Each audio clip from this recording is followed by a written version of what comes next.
Good morning to all of you. I hope you are doing well. Today we are going to start new topic discovery of proton.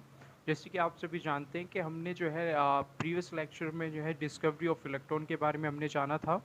आज हम जो है discovery of proton के बारे में जानेंगे। तो देखिए हम स्टार्ट करते हैं। तो अगर हम देखते हैं तो discovery of cathode ray has shown that all atoms contain negatively charge particle called neutron.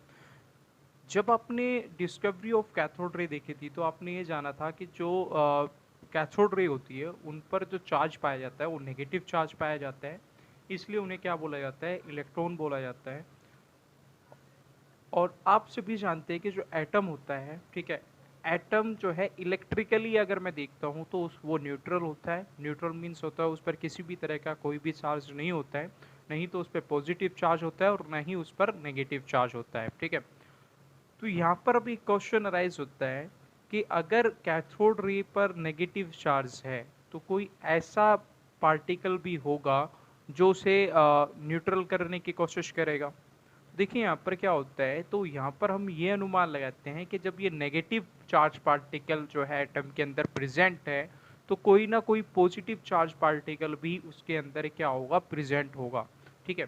तो देखिए यहाँ पर एक्चुअली में होता क्या है कि ये जो पॉजिटिव चार्ज जिसे हम बोल रहे हैं, ठीक है, ये पॉजिटिव चार्ज ही क्या है, एक्चुअल में प्रोटॉन है। और जो प्रोटॉन की जो खोज की थी, डिस्कवर जो किया था वो गोल्डस्टीन ने किया था, ये बात आपको याद रखनी है। अगर मैं एक्सपेरिमेंट सेटअप की बात अगर मैं करता हूँ तो देखिए यहाँ पर क्या बताया गया है।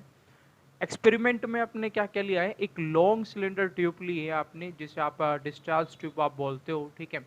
डिस्चार्ज ट्यूब के इनसाइड आपने क्या ली है, गैस आपने फिल की है।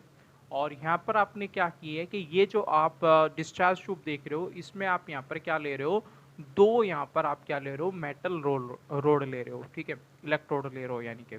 तो यहाँ पर आप देखिए आप ये क्या करते हैं कि जो इलेक्ट्रोड होता है उसे आप कनेक्टेड करते हैं सोर्स ऑफ हाई वोल्टेज, यानी कि जैसे कि आपने प्रीवियस डिस्कवरी में आपने देखा था, डिस्कवरी ऑफ इलेक्ट्रॉन में, कि आपने वहाँ पर भी क्या किया था, वहाँ पर आपने जो है हाई वोल्टेज आपने अप्लाई की थी। यहाँ पर भी आप क्या कर रहे हैं, सेम चीज़ कर रहे हैं, हाई वोल्टेज ही आप यहाँ पर अप्लाई कर रहे हैं। यहाँ पर अगर आप देखते हैं जो डिस्चार्ज ट्यूब है उसमें आपने यहाँ पर वैक्यूम पंप लगाया हुआ है। और वैक्यूम पंप का जो रोल है वो क्या होता है, वो रोल होता है या तो इंक्रीज और डिक्रीज करना प्रेशर को, ठीक है।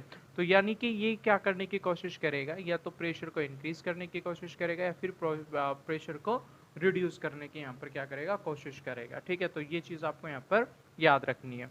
देखिए डिस्चार्ज ट्यूब जो होती है उसमें यहाँ पर हम देखिए यहाँ पर जो हमने डिस्कवरी ऑफ इलेक्ट्रॉन जब हमने किया था तो हमने वहाँ पर मिक्सचर ऑफ गैसेस लिया था, ठीक है।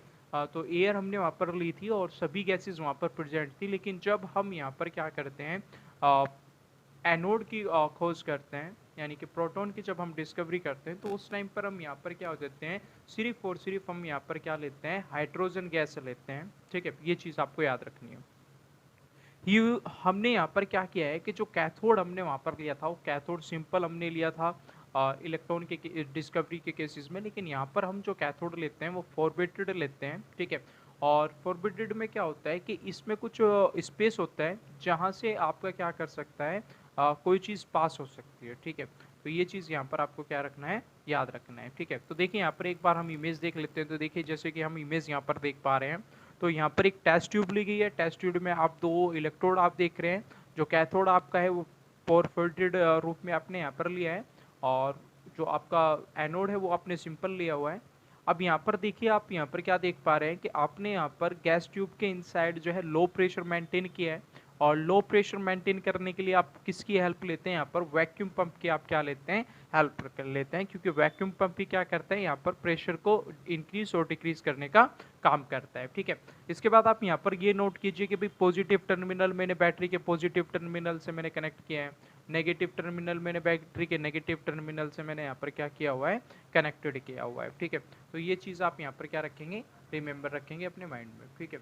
इसके बाद अगर हम आगे मूव करते हैं तो यहाँ पर हम देखते हैं कि इस एक्सपेरिमेंट में क्या होता है आपका कि इलेक्ट्रिसिटी को जब मैं पास करता हूँ काफ़ी हाई वोल्टेज पे, ठीक है, high voltage and low pressure पे हाइड्रोजन गैस के थ्रू, यहाँ पर आप डिस्चार्ज ट्यूब के अंदर आप देखते हैं। तो यहाँ पर आप क्या ऑब्जर्व ऑब्जर्व क्या करते हैं, आप ऑब्जर्व करते हैं कि स्ट्रीम ऑफ हैवी पार्टिकल, ठीक है, यानी कि जो स्ट्रीम होती है हैवी पार्टिकल की, वो वहाँ से आपको क्या होता है, एनोड से आपको निकलती हुई दिखाई देती है, ठीक है। और एनोड्स की से आपको जो है कैथोड की तरफ आपको मूव करती हुई दिखाई देगी यहाँ पर। एनोड रे consist of positive charge particle. Anode रे जो आपकी होती है वो पॉजिटिव चार्ज पार्टिकल होती है। This particle are called proton, और इन्हीं को क्या बोला जाता है, प्रोटॉन बोला जाता है, ठीक है। तो यहाँ पर आपको याद क्या रखना है कि आप यहाँ पर ऑब्जर्व क्या करते हैं, आप ऑब्जर्व करते हैं कि जो एनोड होता है, एनोड से आपकी कैथोड की तरफ कोई रे चल रही है, ठीक है। तो यहाँ पर आपको एक चीज़ आपको ये याद रखनी है। दूसरी चीज़ आपको यहाँ पर क्या याद रखना है कि ये जो पॉजिटिव चार्ज है, जो पार्टिकल आपके हैं, जो एनोड से आपके इमिशन हो रहे हैं, निकल रहे हैं, ठीक है, उन्हीं को आपने प्रोटॉन बोला है। अगर हम प्रॉपर्टी ऑफ एनोड रे की अगर प्रॉपर्टी हम देखते हैं तो सबसे पहली जो प्रॉपर्टी है वो है आपकी एनोड रे हमेशा जो ट्रेवल करती है वो स्ट्रेट लाइन में करती है, बिल्कुल सीधी जाती है आपकी, ठीक है।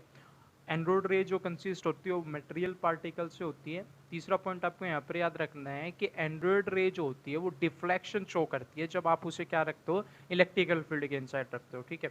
तो यहाँ पर आप देखिए, यहाँ पर क्या देख रहे हैं कि ये जो डिफ्लेक्शन होता है ये किसकी तरफ होता है, ये टूवर्ड नेगेटिव चार्ज पार्टिकल की तरफ को होता है, ठीक है। तो नेगेटिव चार्ज प्लेट की तरफ होने के कारण आप यहाँ पर क्या कह सकते हैं कि नेगेटिव की तरफ जो अट्रैक्ट होगा वो कौन होगा, पॉजिटिव चार्ज वाली चीज़ अट्रैक्ट होगी। तो यहाँ पर आप ये बोल सकते हैं कि यहाँ पर इनके पास क्या होगा, आपका पॉजिटिव चार्ज आपका प्रेजेंट होगा। सेम इसी तरीके से अगर आप मैग्नेटिक फील्ड अप्लाई करते हैं तो तब भी आप क्या देखते हैं कि direction of deflection indicate that they are positive charge. तो यहाँ पर भी जो डायरेक्शन, जिस डायरेक्शन में वो डिफ्लेक्शन करती है, वहाँ पर भी ये शाउट होता है कि यहाँ पर क्या है, आपका एक तरीके से आपका पॉजिटिव चार्ज पार्टिकल ये है, ठीक है। तो देखिए यहाँ पर आपका क्या बताया गया है कि चार्ज ऑफ मास अगर आप देखते हो, E/m रेशो अगर आप देखते हो, ठीक है, तो इसमें आपका क्या बताया गया है कि अगर आप यहाँ पर डिफरेंट डिफरेंट गैस लेते हो तो ये वैल्यू जो आएगी वो क्या आएगी, डिफरेंट आएगी, ठीक है। यानी कि कभी भी आपकी जो है E/m जो रेशो होगा वो क्या नहीं रहेगा, कॉन्स्टेंट नहीं रहेगा, ठीक है। तो यहाँ पर आप डिफरेंट गैस लेंगे तो डिफरेंट यहाँ पर वैल्यू आएगी, ये चीज़ आपको याद रखनी है। और यहाँ पर अब ये जो है, इसके बाद हम करेक्टरिस्टिक्स पे चलते हैं। करेक्टरिस्टिक्स अगर मैं प्रोटॉन की देखता हूँ तो प्रोटॉन का जो मास होता है वो कितना होता है, 1.672 10⁻⁻27 kg होता है, ठीक है। रिलेटिव मास अगर मैं प्रोटॉन की बात करता हूँ तो 1 यूनिट होता है, AMU होता है, ठीक है। चार्ज ऑफ प्रोटॉन की अगर मैं बात करता हूँ तो 1.6 10⁻⁻19 कूलम आपका यहाँ पर क्या होता है, चार्ज होता है। तो दो चीज़ आपको यहाँ पर क्या याद रखनी है, इसमें एक चीज़ और आपको याद रखनी है कि जो प्रोटॉन और जो आपका न्यूट्रॉन होता है, प्रोटॉन जो आपका होता है, न्यूट्रॉन जो होता है, और जो इलेक्ट्रॉन होता है, ठीक है। तो प्रोटॉन पर जो चार्ज होता है वो हमेशा पॉजिटिव होता है, न्यूट्रॉन पर आपका न्यूट्रल होता है, और जो इलेक्ट्रॉन होता है उस पर आपका नेगेटिव चार्ज होता है। ये चीज़ आपको अपने माइंड में याद रखनी है, ठीक है। इसके बाद डिस्कवरी ऑफ न्यूट्रॉन हम यहाँ पर देखते हैं। तो डिस्कवरी ऑफ न्यूट्रॉन में आप क्या देखते हैं कि जैसे ही हमने क्या कर लिया, इलेक्ट्रॉन और प्रोटॉन की डिस्कवरी हमने की, तो हमने एक चीज़ नोटिस की कि आपके पास इलेक्ट्रॉन और प्रोटॉन होने के बावजूद भी आप क्या नहीं कर पा रहे हो कि जो आपका जो एटम का जो मास है आप वो नहीं फाउंड कर सकते, ठीक है। तो यहाँ पर देखिए, हमें यहाँ पर रिक्वायरमेंट पड़ी कि भी कैसे हम किसी भी एटम का जो है मास फाइंड करें। तो यहाँ पर उसी चीज़ को यहाँ पर सोल्व आउट करने के लिए जो है आपकी यहाँ पर न्यूट्रॉन की डिस्कवरी हुई। तो देखिए एग्जाम्पल के थ्रू यहाँ पर अच्छा से समझाने की कोशिश की गई है कि अगर मैं कार्बन एटम लेता हूँ तो आप सभी को पता है कार्बन एटम में क्या होते हैं, 6 प्रोटॉन होते हैं, 6 इलेक्ट्रॉन आपके पाए जाते हैं, ठीक है। If we consider the mass of atom of carbon will be 6U due to the presence of 6 proton.